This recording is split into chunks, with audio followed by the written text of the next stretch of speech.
নমস্কার, আদাব, সালাম এবং প্রণাম নেবেন আমার সকল চাষি ভাই। আজকে আপনাদের সঙ্গে আলোচনা করব যে আমন ধান আমরা যে চাষ করব সামনের দিনে, তো আমরা এখন থেকে কিন্তু জমি প্রস্তুতি শুরু করব। আজকে হচ্ছে মে মাসের 21 তারিখ।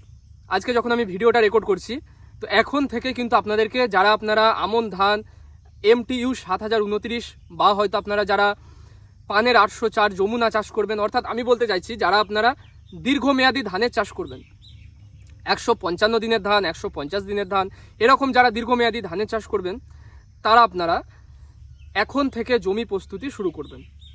এত আগে থেকে কেন বলছি, তার কয়েকটা কারণ রয়েছে। এবং কি করবেন, জমি প্রস্তুতি মানে এই নয় যে আপনি এখন থেকে জল দিয়ে জমি কাদা করবেন, কারণ এখনও বীজতলাই তৈরি হয়নি, এখনও বীজতলার প্রস্তুতি শুরু হয়নি। তো আমি কি করার কথা বলছি, নিশ্চয়ই আপনারা হয়তো আমার ভিডিওটা এত আগে দেখে হয়তো ভাবছেন যে পাগল হয়ে গেল নাকি, এখন থেকে জমি প্রস্তুতি। ঠিক তাই, এখন থেকেই জমি প্রস্তুতি আমাদের শুরু করতে হবে। তাহলেই কি হবে, আমরা কিন্তু কিছু বিষয়কে যদি আমরা এখন থেকে ঠিক করি বা জমি প্রস্তুতি এখন থেকে শুরু করি, কি কি করব, কি কি সেখানে আমরা প্রয়োগ করে রাখবো এখন থেকে, যাতে করে আমাদের পরবর্তীতে কোনো সমস্যা না হয়। আমরা যে কোনো জিনিস মানে করার আগে 10 বার ভাববো বা 10 বার কিন্তু সেটাকে নিয়ে বিচার বিশ্লেষণ করব।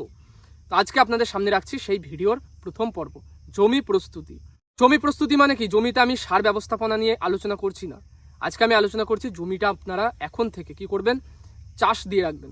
চাষ মানে কি রোটারে চাষ না, রোটার চাষ নয়। আপনারা হয় লাঙ্গলে চাষ দিয়ে রাখবেন, নচেত আপনারা টানাফালে চাষ দিয়ে রাখবেন। টানাফাল বোঝেন আপনারা সকলেই, ট্রাক্টরের পিছনে টানাফাল লাগিয়ে মাটিটাকে একটু গর্ত করে মাটিটাকে আলগা করে রাখবেন।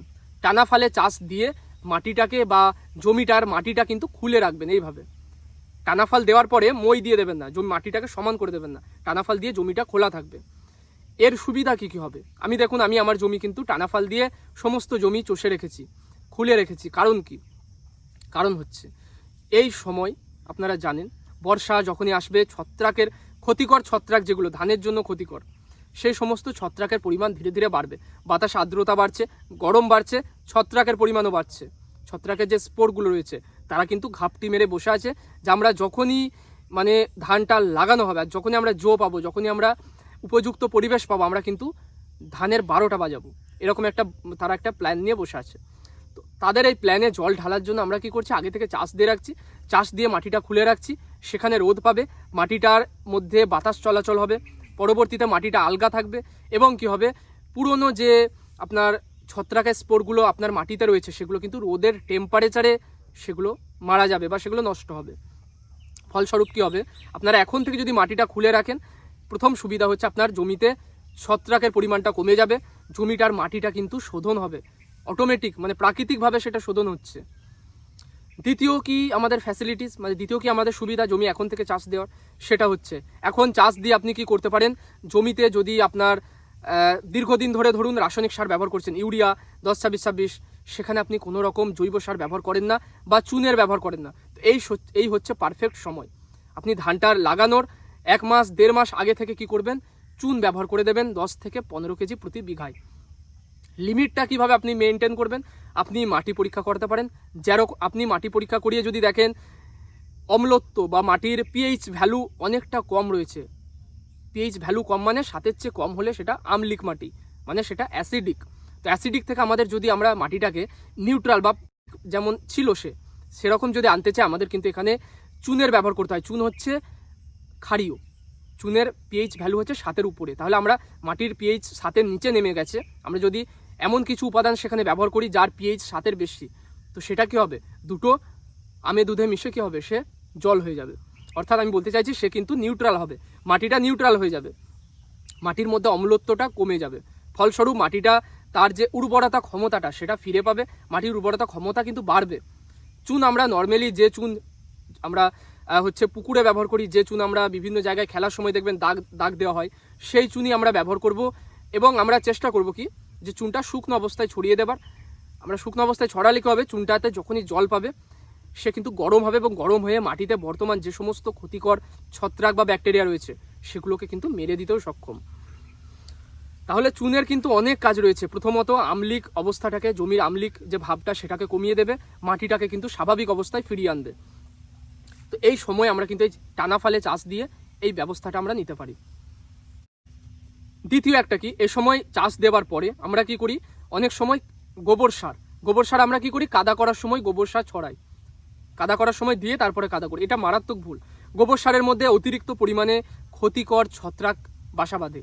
তা আমরা কি করব, ফসল লাগানোর বেশ কয়েকদিন আগে আমরা গোবর সার প্রয়োগ করব।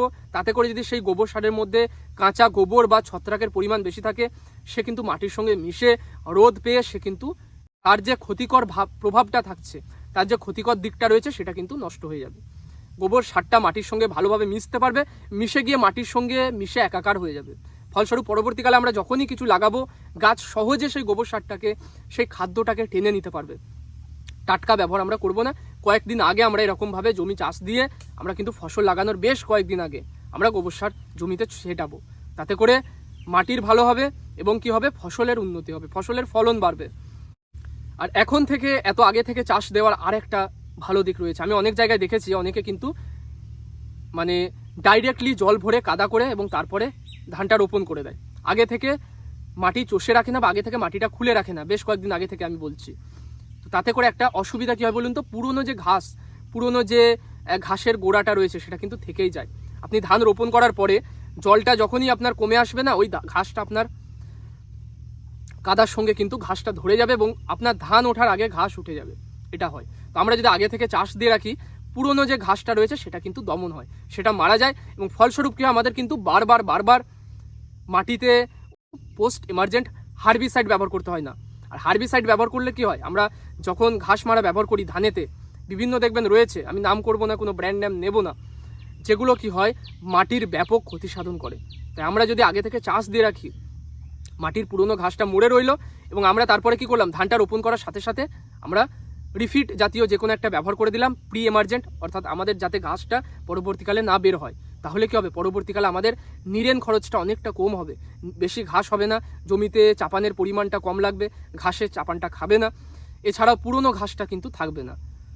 তো নানা রকম সুবিধা রয়েছে। এখন থেকে আমাদের যদি জমি আমরা প্রস্তুতি শুরু করি, এখন থেকে যদি আমরা চাষ দিয়ে রাখি এবং প্রয়োজন বুঝে আমরা যদি চুন বা খোল বা গোবর সার ব্যবহার করে রাখি, যে কোনো কিছু যেটা আমাদের প্রয়োজন সেটা দিয়ে ব্যবহার করে রাখি, আমাদের কি হবে, ধানের ফলন আমরা দেখব অনেকটা ভালো হচ্ছে, মাটির যে উর্বরতা ক্ষমতাটা ফিরবে, মাটিটা কিন্তু মানে তার ন্যাচারাল যে তার গুণাগুণ সেটা ফিরে পাবে। তো আজকের ভিডিওটা খুব ছোট্ট করে আপনাদেরকে প্রাথমিক যে পরিচর্যা, প্রাথমিক যে আমাদের কি করণীয়, ধান লাগানোর আগে, ধানে মানে প্রথম জমিতে জল দেওয়ার আগে কি আমাদের করণীয় আছে সেটা রাখলাম। ভিডিওটা যদি ভালো লাগে, ইনফরমেটিভ মনে হয়, যদি আমার এই প্রচেষ্টাটা আপনাদের ভালো লাগে, অবশ্যই ভিডিওটা একটা লাইক করবেন। আপনাদের জন্য অনেক পরিশ্রম করে এই গরমের মধ্যে বসে আছি, ভিডিও বানাচ্ছি, তাই অবশ্যই ভিডিওগুলোকে মনোযোগ সহকারে দেখবেন, সেগুলোকে নিয়ে চিন্তা ভাবনা করবেন, ভালো মনে হলে, সঠিক মনে হলে অ্যাপ্লাই করবেন এবং রেজাল্ট আমাকে কমেন্টে অবশ্যই জানাবেন। ভিডিওটা ভালো লাগলে একটা লাইক করবেন, আপনাদের জন্য ভিডিও। চ্যানেলে প্রথমবার এসে থাকলে অ্যাগ্রি ট্যাকটিক্স চ্যানেলটা চাষবাস সম্পর্কিত ডেডিকেটেড, অবশ্যই সাবস্ক্রাইব করবেন, আর কি না চাষি বন্ধুদের মধ্যে ছড়িয়ে দেবেন, শেয়ার করে দেবেন। আজকে এখানে শেষ করলাম।